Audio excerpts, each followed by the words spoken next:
जब मिले थे हम पहली बार, तुम करीब आए थे मेरे।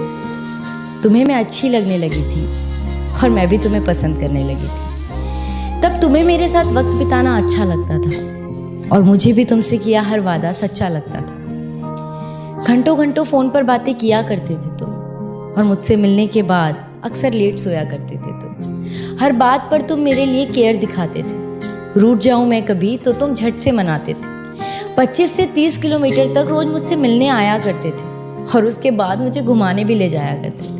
तो क्यों आज साथ होकर भी हम साथ नहीं, और क्यों इस रिश्ते में अब पहले जैसी कोई बात नहीं?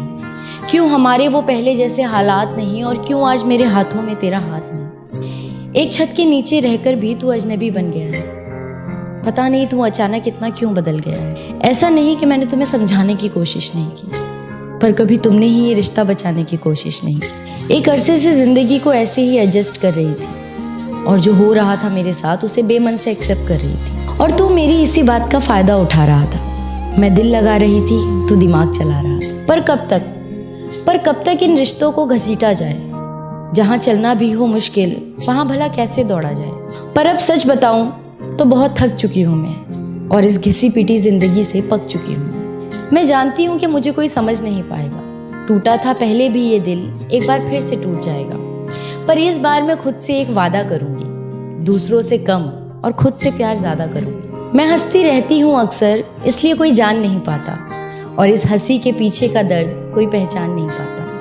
अब किसी को इतना पास नहीं लाऊंगी मैं, अब किसी को इतना पास नहीं लाऊंगी मैं, और किसी को इतना खास नहीं बनाऊंगी मैं। और ज़रूरी नहीं कि ज़बरदस्ती रिश्तों को निभाया जाए, झूठी मुस्कुराहटों से बेमतलब सबको हंसाया जाए।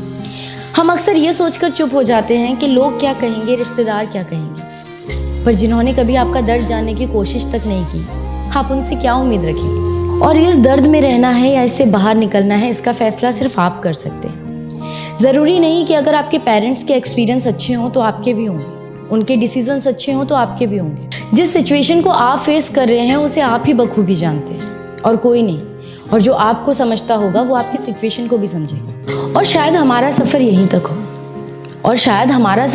तक हो, ये सोचकर अच्छी मेमोरीज को अपनी डायरी में रखकर उस चैप्टर को बंद कर देना चाहिए। क्योंकि हो सकता है आपकी किताब में कहानी नहीं किस्से हों, और अगर आप चाहते हैं कहानी लिखना तो आपको अपनी कहानी का मेन हीरो खुद बनना होगा। क्योंकि अगर आप किसी और को अपनी कहानी का मेन हीरो बनाएंगे तो आपकी कहानी अधूरी रह सकती है, लेकिन अगर आप खुद अपनी कहानी का हीरो बनेंगे तो आपकी